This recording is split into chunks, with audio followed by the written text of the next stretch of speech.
अस्सलामुअलैकुम दोस्तों, welcome to our YouTube channel BBC knowledge. 2013 में एक फिल्म आई थी इलीजियम, जिसमें इंसानियत के दो बड़े क्लास दिखाए गए थे। अपर क्लास के सुपर रिच लोग एक बहुत बड़ा और जदीद दौर का स्पेस स्टेशन बनाते हैं और इसमें रहने चले जाते हैं, और लोअर क्लास लोग बर्बाद हो गई ज़मीन पर अपनी ज़िंदगी गुजारने पर मजबूर हैं। ये तो थी एक फिल्म की कहानी। अब आज की बात करते हैं। दुनिया की सुपर पावर कहलाया जाने वाला अमेरिका की नज़र अब मार्स पर पड़ी है। इसके साथ साथ चीन और रूस भी कुछ पीछे नहीं है। इसके अलावा अमेरिका ने तो 2030 से पहले स्पेस स्टेशन तैयार करके मार्स पर भेजने की तैयारी कर रखी है, और एलॉन मस्क की कंपनी स्पेस एक्स भी इस मिशन में कूद पड़ी है। और यहाँ सवाल ये है कि ये सब आखिर मार्स में इतनी दिलचस्पी क्यों ले रहे हैं। तो चलिए जानते हैं मार्स के बारे में वो सब कुछ जो अपर क्लास लोगों की तवज्जो का मरकज़ बना हुआ है। तो दोस्तों, इन लोगों को मार्स के पीछे इतनी दिलचस्पी दिखाई देने के लिए कुछ वजूहात दरपेश हैं, जैसा कि वहाँ लोहा, निकल और सिलिकॉन की कोई कमी नहीं।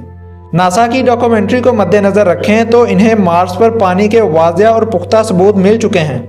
माना तो जाता है कि करोड़ों साल पहले वीरान पड़ी मार्स की सतह के अंदर ज़रूरी मिनरल्स और मादनियात भी मौजूद हो सकती हैं, जो इंसानी ज़िंदगी को गुजारने में मदद दे सकते हैं। और कुछ लोगों को लगता है कि ज़मीन पर रहना अब एक ख़तरा बन चुका है, जो कि कभी भी तबाह हो सकती है।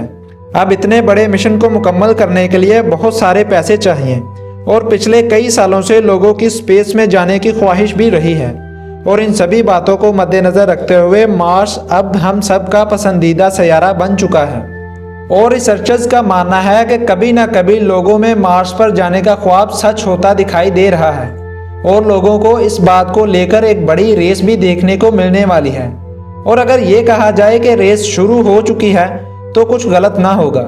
नासा के पास अब तक मार्स पर जाने के लिए 24,29,807 एप्लीकेशंस मौसूल हो चुकी हैं, जिनमें से 6 लाख से भी ज़्यादा के लोगों का ताल्लुक अमेरिका से है। 2 लाख से भी ज़्यादा के लोगों के साथ चीन दूसरे नंबर पर है। अब ये सभी 24 लाख से ज़्यादा के लोग एक से बढ़कर एक अमीर हैं, क्योंकि मार्स पर जाने की टिकट लेना अपर क्लास लोगों का ही काम है। जानते हैं कि मार्स पर जाने के लिए टिकट प्राइस क्या है? तो आइए मैं आपको बताता हूँ। मार्स पर जाने के लिए टिकट की कीमत 10 बिलियन US है ना होश उड़ा देने वाली बात। फिलहाल तो ये सुपर रिच लोगों के लिए ही अफोर्डेबल है, लेकिन सवाल आखिर ये है कि इंसान आखिर मार्स पर जाएगा कैसे। इलॉन मस्क, जो स्पेस एक्स कंपनी के मालिक हैं, और वो आज के दौर में दुनिया के सबसे ज़्यादा इंटेलेक्चुअल इंसान माने जाते हैं, उनका मानना है कि वो आने वाले कुछ सालों में मार्स पर इंसानों की कॉलोनी की शुरुआत कर देंगे। और अगर ये सब कुछ ठीक चलता रहा तो आने वाले वक्तों में मार्स पर 10 लाख से भी ज़्यादा के लोगों को सबसे पहले पहुंचाया जाएगा। लेकिन क्या ये सब इतना आसान है? जवाब है जी नहीं, मगर नामुमकिन भी नहीं है। दोस्तों, मार्स ज़मीन से 54.6 मिलियन किलोमीटर दूर है, और आज के वक्त में हमें मार्स पर जाने के लिए एक आम स्पेसक्राफ्ट के ज़रिए 6 महीने का वक्त लग सकता है। और आज के वक्त में हमारे पास दोबारा इस्तेमाल होने वाले स्पेसक्राफ्ट मौजूद नहीं हैं। इसलिए मार्स पर एक शख्स को भेजने का खर्च $10 बिलियन जितना हो जाता है। मगर स्पेस एक्स में बनने वाले स्पेसक्राफ्ट रीयूज़ होंगे, जिन्हें दोबारा भी इस्तेमाल किया जा सकेगा, और इसे 20 मरतबा इस्तेमाल किया जा सकेगा। उनका ईंधन मीथेन होगी, जो मार्स की सतह पर बहुत ज़्यादा मिकदार में पाई जाती है, जिससे आने वाले वक्तों में मार्स पर जाने का खर्च $1.5 से $2 लाख तक हो सकता है। लेकिन अब सवाल यह है कि मार्स जैसे खतरनाक एटमॉस्फेयर में इंसान रहेगा कैसे। फिलहाल वहाँ अभी तक ना तो ऑक्सीजन है और ना ही सूरज की खतरनाक शुआओं को रोकने वाली ओजोन लेयर।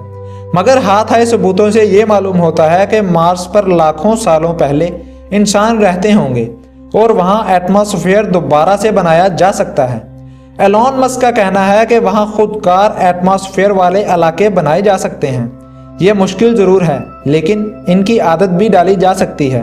उनका ये भी कहना है कि वहाँ क्लोरोफ्लोरोकार्बन गैस भी छोड़ी जाएगी, जो मार्स के एटमॉस्फेयर में बड़ी तब्दीली लाने में बहुत मदद देगी। एलॉन मस्क ये भी कहते हैं कि मार्स पर मौजूद हमारे रोबोट्स जो काम करने में मसरूफ़ हैं, इन तक अगर हमें कोई पैगाम पहुंचाना हो तो सिर्फ 4 से 20 मिनट का वक्त दरकार होता है, और अगर पैगाम को मौसूल करना हो तब भी इतना ही वक्त दरकार होगा। तो चलिए मान लेते हैं कि वहाँ पानी मौजूद है, लेकिन वो लोग खाना कैसे खाएंगे और कहाँ से लाएंगे? तो इस पर कुछ साइंसदान दावा करते हैं कि टेरा फार्मिंग के जरिए वहाँ फसलों की पैदावार की जा सकती है। इसके साथ साथ वहाँ दरख्त भी उगाए जा सकते हैं और इस बंजर मार्स को हरा भरा किया जा सकता है। टेरा फार्मिंग का तजर्बा साइंसदान बहुत ही बंजर इलाके, इंतहाई बर्फीले इलाके में भी कर चुके हैं। टेरा फार्मिंग पर एक फिल्म भी बनी थी। अगर आपको इसके बारे में और मालूमात चाहिए हो तो दी मार्टिन देख सकते हैं। अब आखिर में एलोन मस्क का कहना है कि मार्स पर जाना किसी खतरे से कम नहीं होगा। यहाँ वो लोग ही जा सकते हैं जो अपनी मौत के लिए हमवक्त तैयार हों, क्योंकि इस वीरान कायनात में कुछ भी हो सकता है। अब ये मिशन कितना कामयाब और तजर्बाकार साबित होगा ये तो वक्त ही बताएगा, मगर इंसानियत का रिकॉर्ड रहा है कि उसने जिस चीज़ की ख्वाहिश की है उसे हकीकत में तब्दील कर दिया है। तो दोस्तों ये थी आज की हमारी वीडियो। उम्मीद करता हूँ आपको हमारी वीडियो पसंद आई होगी। अगर वीडियो पसंद आई हो तो वीडियो को लाइक कीजिए, शेयर कीजिए। इसके अलावा हमारा यूट्यूब चैनल BBC नॉलेज को सब्सक्राइब करना ना भूलिएगा। अगर आपकी इस वीडियो के बारे में कोई राय हो तो कमेंट सेक्शन में हमें ज़रूर बताइएगा। मिलते हैं अगली वीडियो में, तब तक के लिए हमें इजाज़त दीजिए। अल्लाह हाफ़िज़।